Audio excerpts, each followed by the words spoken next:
Hey everyone, how's it going? Hope you're doing well. If you do like the video, remember to hit the subscribe button and hit the bell icon as well, so you'll know whenever I post. I'm going to link all my social medias here now as well, and I'll also link them down below.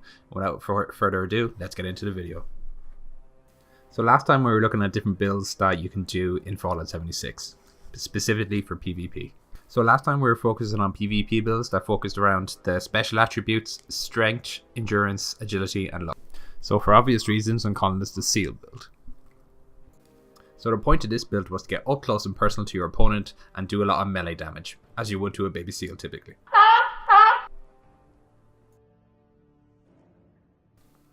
So in opposite to the last video, the purpose of this video is going to be looking at builds that focus around intelligence and charisma. This build is going to be focused around having high intelligence and high charisma, and is it viable in Fallout 76? Opting for a high intelligence and high charisma will basically make you the Wasteland Sociopath. From a practical perspective, it just means that you can craft better objects for less items, and it also means that you're going to have better group buffs.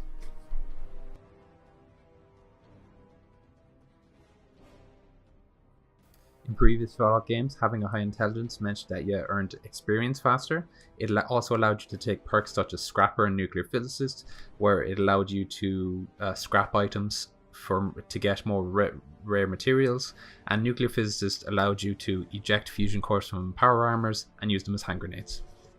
In Fallout 76, however, the experience buff from a high intelligence has been confirmed to be cut, but because such is the focus that this new game has on scrapping items, I think it's fair to assume that Scrapper will return, and there might even be a chance that Nuclear Physicist will return. Taking a high intelligence in Fallout 76 also lets you use cards such as First Aid, which means that all your medicine works a lot more effectively. It also gives you perks like Licensed Plumber and Makeshift Warrior, which means that you can make pipe weapons and melee weapons more effectively. And there's also perks like Pharmacist that removes more radiation for every radaway that you use. Next, I'm going to be looking at the benefits of having a high charisma in Fallout 76. In previous Fallout titles like Fallout 4, having a high charisma meant you could take perks like Cap Collector, which meant that you can get more discounts from vendors. It also lets you take perks like Animal Whisper, which means you can befriend wasteland creatures and use them in a fight. There's perks like Inspirational then, that just gave straight up buffs to your companions. And then finally there's perks like Party Boy or Party Girl, which means that you got all of the positive effects from alcohol, but none of the negative effects. In Fallout 76, however, it's a lot different to Fallout 4. Some perks like Inspirational do carry over, but the only difference is you gain more experience in your party when you have a high charisma. It also lets you pick perks that return like Lone Wanderer, so basically means when you're adventuring alone, you take more damage, you deal more damage. And finally, you get weird perks like Vampire, which means like blood packs restore health, which I thought was more of an endurance perk, but it's in charisma for some reason. There are some new charisma perks that are getting added to the Fallout world, ones like Bodyguard and Strange in Numbers. The description hasn't been released yet, but I can only assume Bodyguard means you take less damage if there's X amount of people in your group. And something like Strange in Numbers, I would assume it's something to do with mutations in your group. Like if someone has a mutation in your group, maybe you also get the benefits of it. Something like that anyway. Then there's also some lower tier charisma perk cards, like Hard Bargain, which I would assume is something similar to Cap Collector in Fallout 3 and Fallout 4.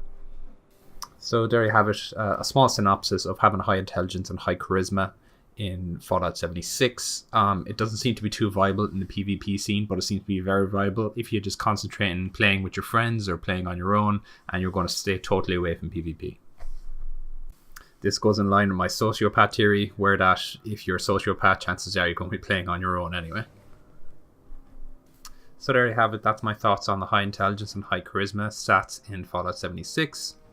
If I left something out, or you think you're going to be a high intelligence or high charisma character, please let me know down in the comments below. If there's something I left out either, please let me know in the comments. I'm going to link all my social media accounts now. If you did like the video, remember to hit the like button, and if you want to keep up to date with when I'm posting, it's usually once per week. Remember to hit the subscribe button and also hit the bell button. Thanks so much for watching, guys. I really do appreciate it. I'll talk to you next time. Look after yourselves. Bye.